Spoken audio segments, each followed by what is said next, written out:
Okay, welcome back. We're back. It's post-meet. The meet wrap-up should have been posted probably last week or earlier this week or something. Yeah? So you know how that went. You also know probably that my knee is not in a great spot right now. I'm going through the process of getting some imagery done to see if there's some sort of intervention that we can use to hopefully speed up or at the very least like ensure the success of recovery. So you'll see through this training week, through the training day, Watch whatever. Your arms. Sir. You're just gonna cut me off mid-sentence like that? Yep. Wow. Keep going. So you'll see through the training day or training week, basically that I, early in the week, was struggling to do a body weight squat. I think I got maybe 2 or 3 and they were really, really awkward. Second session of the week, was able to get 6 or 7 body weight squats. So we're already seeing things progressing. It's just a matter of measuring what that progress is and understanding that it might come very slow. It might come in bouts or spurts followed by periods of leveling out. And I think that leads to a much bigger discussion of sort of how to come back from injuries. And I've done this over and over and over again. And anybody who's followed the channel for any period of time, if you go back and look at our first vlogs on the channel, it was my hip injury. And I dealt with that through till probably 2022. And since then I've been dealing with a knee injury. And, you know, I'm not gonna get into when to push through, when to not, whatever, but for anyone out there who's dealing with an injury or dealing with pain in their training, I'm gonna try to give you a little bit of an outline of how to move forward. So the first thing you wanna do is develop a plan, right? You have to find things that you can do to move the affected area in something resembling your sport or training, but that doesn't hurt or that doesn't at least make the symptoms worse. So in this case, I'm dealing with a knee injury. I'm peeling back from a barbell back squat. Obviously, the body weight squat, just standing there, is a pretty good regression. That's pretty far back. But in this instance, that's been challenging. So the first few sessions I did, honestly, was just trying to get range of motion out of my knee. I was kneeling on it and then kicking it out behind me and extending it. And kneeling on it and then kicking out behind me and extending it. Just trying to get it comfortable moving through the range of motion. I'm gonna guess most people who are watching, if you have some kind of injury or pain, it's probably not to that extent. But you can still use the same principles to think back of, okay, what's a way that we can load this less or use a bit less range of motion or try to find a slightly broken down movement, right? Going from a squat to a leg extension. Maybe you can do leg extensions. Maybe that feels good. So regressing to the point where you have sort of a starting point is a really big thing and probably the toughest thing to find. And that's where I struggled with my knee injury. And that's where somebody like Seth came in to play and helped me come up with a plan, helped me find a regression that was far enough back that I could start there.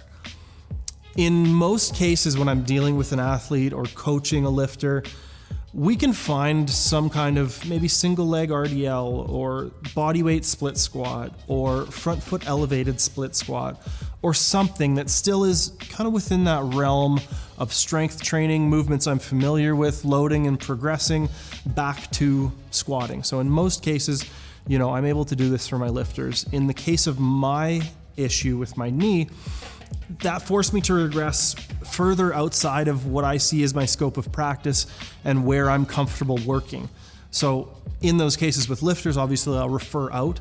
So essentially you're gonna wanna try to figure out what you can do. You're gonna wanna start slow and lighter than you think you should. You're probably gonna wanna do it with maybe a bit more frequency than you would normally do, say, a comp back squat. So if you're used to comp squatting once a week, you can probably do your rehab or whatever you wanna call them, regression movements maybe twice a week, maybe even 3 times a week, but you're gonna wanna be reactive to, are the symptoms getting worse? Are we producing more stiffness or less stiffness? Is it feeling better in each individual session when we're doing these things, or is it feeling worse? And if it's feeling worse, how long is it feeling worse for? And is it getting better after it feels worse? Because sometimes we do these movements, it kind of aggravates it, but then it calms down to a level where symptoms are worse, or symptoms are less, sorry, so there's less pain. Hopefully that gives people a little bit of an idea of how you can go from being in pain to being back to doing the thing you love. And it all involves finding pain-free movement. Finding a load or a range of motion or a slightly different exercise, slightly different way of moving or bracing or hinging, where you can do the thing or something resembling the thing, and the thing being sport form. If you can do that, then it starts to become, things kind of fall into place a little bit as you progress from this starting point. And it starts to make more and more sense of like, okay, well, I can just add a little bit of weight here, and then I can, go from a high pin squat to a parallel pin squat. And then I can go from a parallel pin squat to a deep pin squat. And then I can do free squats again. Hell yeah, we're back. For me, this is essentially my journey of getting back to where I want to be, which is ready and training within hopefully 3 or 4 months, being relatively unlimited with my training, being able to push my training and squat and bench and deadlift and do those things to a level where I know I need to be so that I can perform at IPF Worlds in 2024. Because that's the big one for me right now. That's everything I've got is going into that. It's going into being healthy, it's going into being better, it's going into putting together a better total and performance than I ever have. And to that end, I'm trying to leave no stone unturned. And obviously being actually healthy and being pain-free in my training for a relatively substantial period of time before the competition is priority number 1. So make sure to, follow along. We'll keep all kinds of different updates here on the channel. We're gonna have my progress. You can follow me on Instagram if you want to see all the little movements I'm doing each and every day. I'm posting all that stuff on there. And I'm gonna be back. I'm gonna hit another squat PR. I'm gonna pull, 380, 390 again. And I'm gonna come out and do some things at Worlds. You're gonna bench 220. Say it. I'm gonna bench more than I have before. I'd love to bench 220. We'll see. My bench is continuing to progress, and that makes me happy and excited. We got more apparel in the pipelines. We're coming out with some more stuff on that front. It'll be in larger quantities than the metal launch was. I know that sold really, really fast, but we intentionally did a pretty limited launch there.